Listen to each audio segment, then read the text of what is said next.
안녕하십니까 성도 여러분, 최성수 목사의 말씀 묵상 시간입니다. 온전한 예배를 위해 캄보디아 바탐방 신학교에서 제공합니다. 오늘 본문은 시편 34편 1절로 22절까지의 말씀이고요. 여호와를 경외할 때 일어나는 일, 이 제목으로 말씀을 묵상하겠습니다.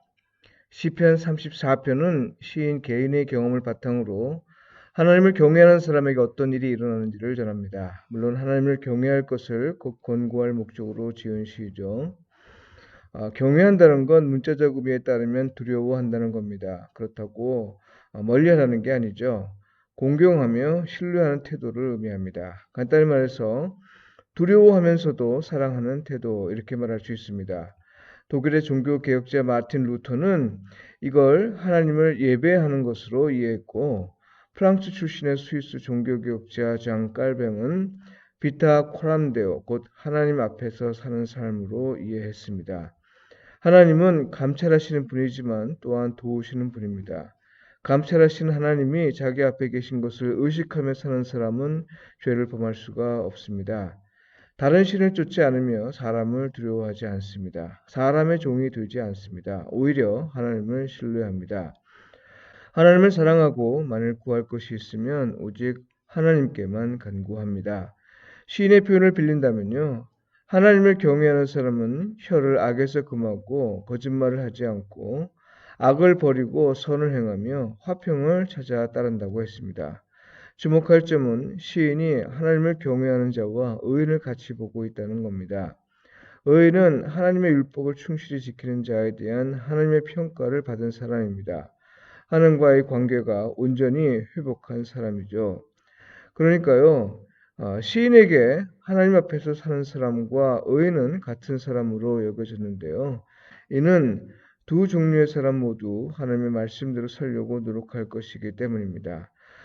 그런데 사실 하나님을 경외하는 삶은 하나님을 의식하면서 사는 사람의 태도이고, 의인은 하나님의 관점에서 평가되는 사람입니다. 그러니까요, 하나님을 경외하는 삶을 사는 사람을 하나님의 의인으로 인정하신다는 뜻으로 이해할 수 있습니다.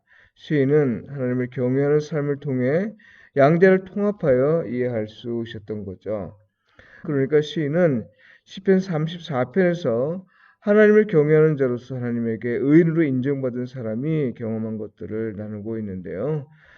간구할 때 응답하신다 하고, 여호와의 천사를 보내어 지키시고 보호하신다고 하고, 여호와의 피난처가 되신다고 하고 부족함이 없다고 합니다. 심지어 여호와는 자기에게 피하는 자는 다 벌을 받지 않는다고 합니다.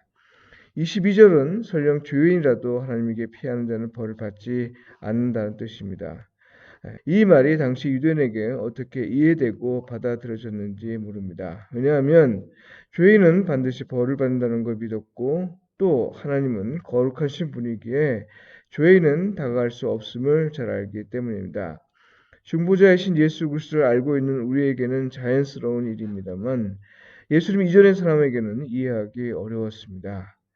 모르긴 해도요, 시인이 중심으로 통해했던 자기 경험을 바탕으로 하나님을 경외하는 삶이 의인으로 인정받았음을 선포하는 것이니, 이건 하나님의 은혜로 얻은 특별한 경험이라 할 수 있습니다. 이런 점에서 시편 34편은 예수 그리스도에 대한 예언으로 읽힐 수 있었습니다. 신약의 저자들은 예수 그리스도와 관련해서 말할 때 시편 34편을 인용하며 말했습니다. 그의 뼈를 보호하시며 그 중에서 하나도 꺾이지 아니하도다. 여호와께서 그의 종들의 영혼을 속량하시나니 그에게 피하는 자는 다 벌을 받지 아니하리로다. 20절과 22절 말씀입니다.